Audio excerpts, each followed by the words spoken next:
کیا پرانی کتابوں میں درج اولیاء اللہ کی تمام کرامات ہی جھوٹی ہیں؟ مثلا حضرت معین الدین چشتی اور حضرت علی حجویری سے متعلق جو واقعات زبان زد ہیں اور عام طور پر کہیں بولے جاتے ہیں پڑھے جاتے ہیں، وہ صرف قصے کہانیاں ہیں یا کوئی حقیقت بھی ہے؟ آخر کیا وجہ ہے کہ صحابہ کرام رضی اللہ تعالیٰ عنہ سے متعلق ایسی کرامات کا کوئی ذکر احادیث کی بکس میں نہیں ملتا ہے؟ یہ تو آپ ان سے پوچھیں نا، دیکھیں نا یہ آخری حصہ جو ہے کتنا پیارا ہے کہ صحابہ کرام نے تو نگاہ مار کے جناب وہ ڈوبیا بیڑا نہیں تاریا۔ میں نے آپ کو اکثر بتایا کہ حضرت معاویہ رضی اللہ تعالیٰ عنہ گورنر شام تھے نا، حضرت موسیٰ کے حضرت عمر فاروق کے زمانے میں رضی اللہ تعالیٰ عنہ ایک چھوٹے سے حصے میں تھے، حضرت عثمان نے ان کو بڑے ایریے پہ کیا، تو حضرت عمر کو انہوں نے خط لکھ کے نا بیری بیڑا بنانے کی اجازت مانگی، تو حضرت عمر نے مشورہ کیا تو بتایا گیا کہ سر اس زمانے میں لائف بوٹس تو نہیں ہوتی تھی کہ یہ جب بیری بیڑا ڈوبے گا نا تو ایک بھی نہیں بچے گا، تو حضرت عمر نے سمندری جہاز سے روک دیا کہ میں مسلمانوں کی لائف سٹیک پہ نہیں لگا سکتا۔ ان کو چاہیے تھا ایک بزرگ بھرتی کر لیتے جو مسلح ڈال ڈال کے سمندروں پہ نمازیں پڑھتے ہیں، ٹھیک ہے، بسم اللہ پڑھ کے دریا کراس کر جاتے ہیں۔ حضرت عمر کو تو پتہ نہیں تھا کہ ایسا بھی ہوتا ہے۔ آپ نے اکثر سنا نا جی وہ فجر پڑھتے سن جی مکہ شریف، زور پڑھتے سن مدینہ شریف، تے مغرب عشاء جا کے نا پتہ جمع تو نہیں کرتے ہونے، جا کے پڑھتے سن بیت المقدس، پھر فجر اتنے پڑھتے سن۔ ہم یہ پوچھتے ہیں صحابہ کو تو یہ بات پتہ نہیں تھی۔ صحیح مسلم میں حدیث ہے ایک صحابی نے مسجد نبی کے قریب گھر لیا تو نبی علیہ السلام وہاں سے گزر رہے تھے، آپ نے فرمایا یہ تو نے گھر لیا یا رسول اللہ؟ تو فرمایا ادھر کیوں قریب گھر لیا؟ کہ یا رسول اللہ اتنی دور سے چل کے آنا پڑتا تھا، بڑی مشکل سے جماعت میں پہنچتا تھا، تھک جاتا تھا، تو کیونکہ میں اڑ تو سکتا نہیں ہوں، تو بزرگوں کا کام ہے اڑنا، ٹھیک ہے، یہ میں بریکٹ میں بتا رہا ہوں، یہ انجینئرنگ ہو رہی ساتھ ساتھ۔ تو آپ نے فرمایا اتنی دور سے تم چل کے آتے تھے، جتنے قدم تم چلتے تھے تمہیں ثواب ملتا تھا۔ وہ صحابی نے جناب مکان بیچ کے پھر واپس ادھر چلے گئے۔ تو بزرگ تھے اڑتے پھرتے نے، وہ تو بیچارے دوسرے محلے سے آ کے تھک جاتے تھے۔ یہ ہم انجینئرنگ اس لیے کرتے ہیں کہ آپ کے دماغ کھلیں کہ بخاری مسلم میں تو صحابہ کے ایسی واقعات نہیں ملتے، جو کرامات بھی ملتی ہیں۔ میں نے 4 لیکچر دیے، مسئلہ 131 A B C D، جس میں نے صحابہ کی کرامات، نبی علیہ السلام کے معجزات بتائے ہیں جو صحیح سند سے ثابت ہیں۔ وہ دعائیں ہیں جو اللہ تعالیٰ نے ان کے حق میں قبول کر لی ہیں، اس سے زیادہ کچھ نہیں، کر کے کچھ نہیں دکھا سکتا۔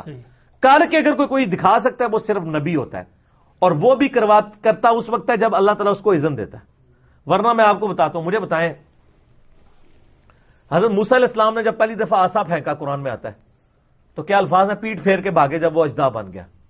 کیوں بھاگے؟ اگر انہوں نے خود بنایا تھا پھر تو انہیں بھاگنا چاہیے تھا، ان کو پتہ ہی نہیں تھا یہ ہو جائے گا۔ بالکل صحیح۔ جیسے چھوٹا بچہ پہلی دفعہ جب نیمبو چاٹتا ہے تو کیا حالت ہوتی ہے اس کی، یا بچہ چھوٹا جب پہلی دفعہ ماچس لاتا ہے وہ ڈر جاتا ہے، آگ نکلتی ہے، اس کا پہلا ایکسپیرینس ہوتا ہے۔ حضرت موسیٰ علیہ السلام کا یہ پہلا ایکسپیرینس تھا۔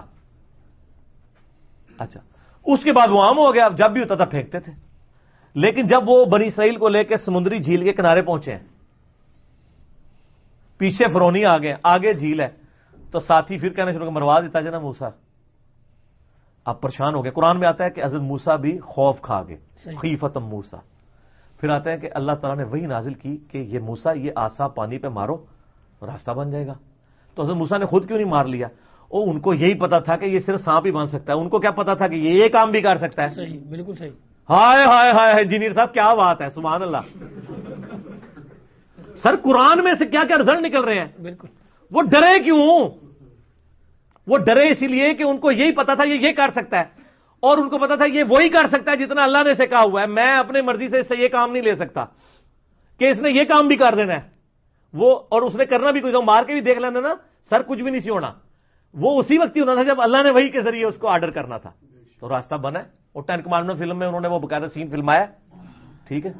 تو سر یہ باتیں آپ کو بتاتی ہیں کہ قرآن و سنت کا دین اور بابوں کا دین اور کتابوں کا دین اور بابوں کا دین اور یہ سارے بزرگ کیا آج ناپید ہو گئے؟ ہم صرف یہ پوچھتے ہیں کہ ان بزرگوں کے بارے میں آپ نے جھوٹ بزرگوں کا سر ہم کرٹیسائز نہیں کر رہے، ٹھیک ہے، ہمارا کوئی لینا دینا نہیں، ان کے نام پہ جو آپ کر رہے ہیں ہم اس کو کرٹیسائز کر رہے ہیں۔ یہ بزرگ جو 1965 میں بم پکڑتے رہے، جب ضرورت آئی کہ پاکستان میں 10 سال تک خودکش حملے ہوتے رہے، بزرگوں نے بم پکڑنا چھوڑ دیے، ناراض ہو گئے کیا؟ آپ کو پتا ہے نا یہی لاہور والے مزار کے اوپر بم ہوا، پھٹا، 55-60 لوگ شہید ہوئے، ٹھیک ہے، اور یعنی ظاہر مسلمان شہید ہی کہیں گے، کافر تو نہیں تھے نا، وہ جس عمل کے لیے گئے ہوئے تھے وہ اس عمل کو آپ کہہ سکتے ہیں، اس کے اوپر کوئی کلام کر سکتا ہے؟ تو دیکھو کس طرح بولے جی شہید ہے، ٹھیک ہے ہاں جی، اور چلے وہ اور طرف بات چل پڑے گی، مجھے ادھر ہی رہنے دیں، ٹھیک ہو گیا۔ تو اس وقت تو بزرگ کوئی کام نہیں آئے کہ جو اپنی قبر سے نکل کے راوی کے پل پہ بم پکڑتے تھے، اپنے مزار والا بم نہیں ان سے پکڑا گیا، جعلی جھوٹ، یا جیلوں میں بھی انہوں نے کتنا کچھ مشہور کیا ہوا ہے، سب جھوٹ ہے۔ اب کبھی میں نے بتایا میڈیا کی وجہ سے کوئی چیز کوئی نہیں کر کے بتا سکے گا، کیونکہ پہلے بھی کوئی نہیں تھا، مشہور کیا ہوا تھا انہوں نے، کیا کچھ نہیں کر کے۔ وہ جی بزرگاں نے کراچی والا سمندر روکا ہے، اور کراچی کی ساری سیوریج باہر آ جاتی بارش کے اندر، وہ نہیں روکی جا رہی۔ سمندر سے تو سیوریج روکنا آسان کام ہے نا، اللہ نہ کرے سمندر آ جائے، میں تو ڈردا ہاں، ورنہ تو میں مطلب بدوا بھی دے دیا کہ ایک بار چڑھے تو انہوں پتہ لگے کہ رکتا ہے کہ نہیں رکتا، ٹھیک ہے نا جی۔ تو یہ صاحب کے ہیں ہاں، وہاں پہ بھی دھماکہ ہو چکا ہے۔ تو سر یہ، اور بلکہ مجھے یہ جب سارے دھماکے ہوئے نا تو مجھے ایک بندے نے ٹیکسٹ میسج کیا کہ آج پریس کلب کے سامنے احتجاج ہوگا اولیاء اللہ کے مزارات کی حفاظت کے لیے۔ میں نے کہا دیکھو، میں نے اس کو پھر جواب لکھا، میں نے کہا کل تک تو اولیاء اللہ آپ کی حفاظت کرتے تھے، آج آپ ان کی حفاظت کے لیے نکل کھڑے ہوئے ہیں، تو اب ان اولیاء کا کیا کرنا ہے آپ نے؟ تو پھر میں نے اس کے ساتھ لکھا کہ آپ پریس کلب کے سامنے احتجاج کی بجائے نا ان مزاروں کے اوپر احتجاج کریں کہ سر کی ہو گیا، کتنے رہ گئے ہو، اڑتے ساڑھے نکو واگ کے منہ پی گئی ہے، ٹھیک ہے نا۔ اچھا یہ باتیں اللہ کے لیے آپ نہیں کریں گے، کیونکہ اللہ کا کہیں دعویٰ نہیں ہے، اللہ نے تو اپنے سامنے خانہ کعبے پہ چڑھائی ہوتے بھی دیکھی ہے یزید کے مسئلے میں، اور حسین کو شہید ہوتے بھی دیکھا ہے، دنیا بقدر ایفٹ ہے۔ لیکن آپ کا بزرگوں کے بارے میں یہ دعویٰ ہے کہ جناب خدا کا پکڑا چھڑائے محمد، محمد کا پکڑا چھڑا کو نہیں سکتا۔ وہ کہتے ہیں بزرگ، وہ کہتے ہیں شیخ عبد القادر جیلانی نے اسرائیل کو روح کھولی سی، کتنا مشہور واقعہ ہے، وہ جی روح لے کر کھول، خدا کا نام لو میرے بھائی، کچھ نہیں ہو سکتا۔ تو میں اس پہ ایک چھوٹی سی انجینئرنگ کر دیتا ہوں۔ حضرت جندب ایک صحابی تھے، ولید بن جو عقبہ تھا، جو حضرت عثمان کی طرف سے کوفے کا گورنر تھا، اس نے یعنی کوفے کی جامع مسجد میں نا وہ مداری بھی بلوا کے تماشا بھی کرواتا تھا، ٹھیک ہے۔ تو ایک دن اس نے ایک جادوگر بلوایا ہوا جو جس کا کلیم تھا کہ میں گدھے کے منہ کی طرف سے داخل ہو کے اس کے اخراج والی جگہ سے باہر نکل کے دکھاؤں گا، میں مردے کو بھی زندہ کر دوں گا۔ یہ واقعہ سلفیوں نے بھی، صوفیوں نے بھی، سب نے نقل کیا ہے۔ اس کے بعد اس کی انجینئرنگ نہیں کی، انجینئرنگ ہم کرنے لگے۔ یہ واقعہ امام علی علیہ السلام ایک فلم بنائی ہے ایران والوں نے حضرت علی کے زندگی کے آخری 10 سال کے اوپر، اور جس میں حضرت عثمان کے بھی یعنی وہ 4-5 سال خلافت کے آخری بنتے، اس میں انہوں نے یہ فلم آیا ہے واقعہ۔ تو وہ تماشا لگا کے بیٹھا ہوتا ہے، وہ جادوگر وہ پھر وہ کہتا ہے جی لاؤ جی، وہ کہتا ہے جی آپ کو بندہ لاؤ، میں اس کو قتل کر کے زندہ کروں گا۔ تو وہ 2 قیدی پیش کیے جاتے ہیں، تو وہاں پہ وہ صحابی انٹر ہوتے ہیں، وہ کہتے ہیں ولید تیرا ستیہ ناس ہو، یہ تو کیا کر رہا ہے، تیری عقل مانتی ہے کہ اس طرح یہ ہو سکتا ہے؟ وہ صرف ایک دجال والا معاملہ ہونا ہے، وہ بھی ایک دفعہ ہی ہونا ہے، وہ بھی اللہ تعالیٰ نے آزمائش، اس کے علاوہ تو کوئی چیز رپورٹ نہیں ہوئی ہے۔ تو وہ کہتے ہیں کہ نہیں یہ کر کے دکھائے گا۔ وہ کیا کرتے ہیں، وہ اس جادوگر کے ہاتھ سے تلوار پکڑ کے اس جادوگر کا سر کاٹ دیتے ہیں وہاں پہ۔ جادوگر کی سزا بھی یہی ہے، وہ کافر بھی تھا اور جادوگر بھی تھا، اور کہا اب اس کو کیا اپنی خود زندہ ہو کے بتائے۔ ہائے ہائے ہائے، فقیری تھی، بالکل صحیح، جڑا مردے نو زندہ کرتا ہے آپ زندہ ہو کے دسے۔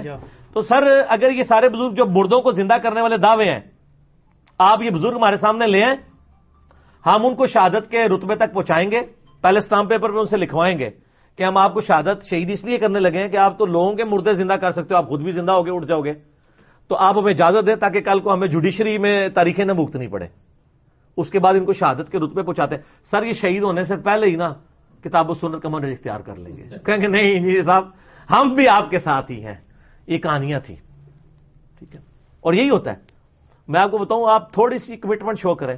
میرے سسر ہے نا جی، وہ مجھے ایک دن ایک اوریجنل لطیفہ سنانے لگے، مجھے کہتے ہیں کہ آپ کو پتہ ہے یہاں پہ شاہ دولے کی چوئی ہیں جن کو وہ بچپن میں پہنا دیتے ہیں، ان کے چھوٹے چھوٹے سار ہوتے ہیں، اور وہ پکڑ لے نا کسی چوئی جس کو پکڑ لے، جب تک پیسے نہ لے وہ چھوڑتی نہیں ہے، ٹھیک ہے۔ لوگ بھی ڈر ڈر کے نکال کے پیسے دے رہے ہوتے ہیں، یار بدوا نہ لگ جائے، بدوا کے وہ چمڑ جاندے نا، چھڑ دے بھی کوئی نہیں۔ تو مجھے میرے سسر بتانے لگے، حالانکہ یعنی میری شادی کے وقت تک تو وہ بھی یعنی بریلوی مکتبہ فکر سے تعلق رکھتے تھے، تو مجھے کہنے لگے یار اگلے دن ایک چوئی آ گئی وہ میرے دروازے پہ، آ کے اس نے بیل دی، میں باہر نکلا تو وہ کہتی پیسے دے پیسے دے، تو کہتی میں نے ان کا میں سیدھے بھابی ہونے، کہتا وہ تو دوڑ کی لا کے دس گیا، ایڈا ڈر گیا، اور یہ آپ کر کے چیک آندہ کوئی چوئی شاید دولے دی آئے نا تسی کو میں وہابی ہاں بس تسی دیکھو تواڈے کول کچھ منگن ہی نہیں لگاؤ اچھا چوئی نو بھی پتہ ہے آئے ہائے ہائے ہائے ہائے کہ جو اللہ نو مننے والا ہے او میرے قابو وچ نہیں آنا. صحیح گل ہے. لیکن میں آپ کو سمجھانے کی کہہ رہا ہوں اس کو کچھ اور نہ سمجھے گا کیونکہ نہ میں وہابی نہ میں بابی میں ہوں مسلم علمی کتابی. یہ تو چوئی سی نا اگر کوئی مولوی چوہا آئے نا تسی انہوں کہو کہ میں ہوں نہ میں وہابی نہ میں بابی میں ہوں مسلم علمی کتابی تو اڈل جھگڑا ہی نہیں کرنے لگا وہ کہے گا اے چھڑ دو یہ کوئی لاج نہیں ہے. ٹھیک ہو گیا. ٹھیک ہے. چوئی آ جائے تے وہ کہنا تے چوہا آ جائے تے یہ کہنا.